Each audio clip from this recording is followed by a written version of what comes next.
എടാ ചുണ്ണാമ്പേ നീയാള് കൊള്ളാലോ. എന്താ അല്ലേ, നോക്ക് കല്ല് വെള്ളം തട്ടുമ്പോഴേക്കും അങ്ങനെ പുകയാൻ തുടങ്ങി. നോക്കിയ താനേ പൊട്ടിപ്പൊളിയണ കണ്ടോ കല്ല്. 18ാം പടിയേക്കാളും നല്ല കുത്തനെയുള്ള ഈ പടിയിൽ ദിവസവും 100 കണക്കിന് തവണ കയറി ഇറങ്ങുന്ന ഈ കാലിന് വയ്യാത്ത അണ്ണനെ കാണുമ്പോൾ സങ്കടം തോന്നുന്നുണ്ട് കേട്ടോ. എന്താ ചെയ്യുക, അവർക്ക് ജീവിക്കണ്ടേ.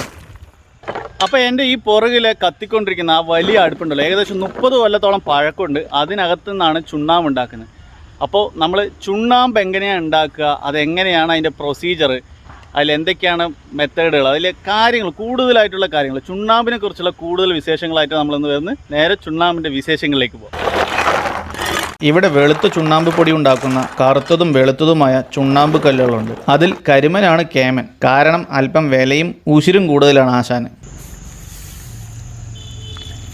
കണ്ടോ, അല്പം വെള്ളം തട്ടിയതും ആശാൻ കിടന്ന് പുകഞ്ഞു തുടങ്ങി. കല്ല് കണ്ടോ സ്വയം പീസായി പൊടിഞ്ഞു പോകുന്നത് കണ്ടോ നിങ്ങൾ. ഇവിടുത്തെ ഈ കൂറ്റൻ അടുപ്പ് എപ്പോഴും കത്തിക്കൊണ്ടേയിരിക്കും. ഇതിൻ്റെ ഉള്ളിലേക്ക് ആദ്യം ഒരു ലെയർ ചുണ്ണാമ്പ് കല്ല് നിറയ്ക്കും.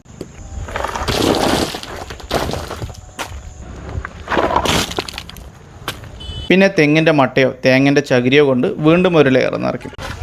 പിന്നെ ഇതാണ് മെയിൻ സംഭവം. TMT കമ്പി ഉണ്ടാക്കി കഴിഞ്ഞിട്ട് വരുന്ന ഒരു തരം വേസ്റ്റ് സാധനമാണിത്. പക്ഷേ ആശ നീറി കത്താൻ ഉഷാറ് സംഭവമാണ്. അതൊരു 2 ചട്ടി അടുപ്പിൽ നിറയ്ക്കും.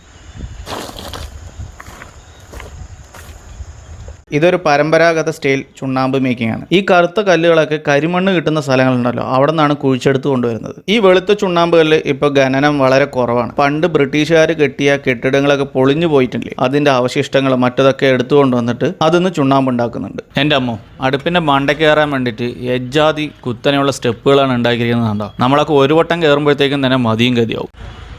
ഇവിടുത്തെ ചേട്ടന്മാർ ദിവസം ഈ അടുപ്പ് ഫില്ല് ചെയ്യാൻ വേണ്ടിയിട്ട് കയ്യും കണക്കില്ല അത്രയും വട്ടം കയറി ഇറങ്ങുന്നുണ്ട്. ഇവരെയൊക്കെ സമ്മതിച്ച് കൊടുത്തേ പറ്റൂ.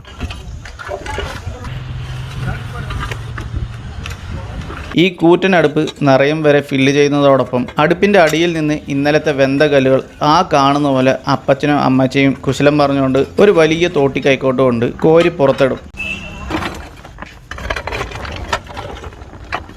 ഇനിയാണ് മെയിൻ പണി. കല്ലിനെ ചൂടാറാൻ വെച്ചിട്ട് അതിലെ വേഗം മടി കാണിച്ച കല്ലുകളെയൊക്കെ പുറത്താക്കും.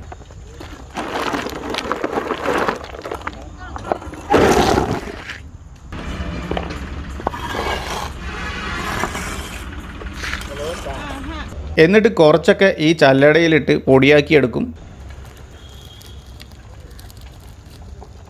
ഇതെല്ലാം കട്ടട വിലക്ക് എവിടെ പോയിരുന്നു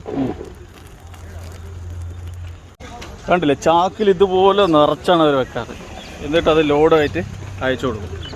നോക്കിയാൽ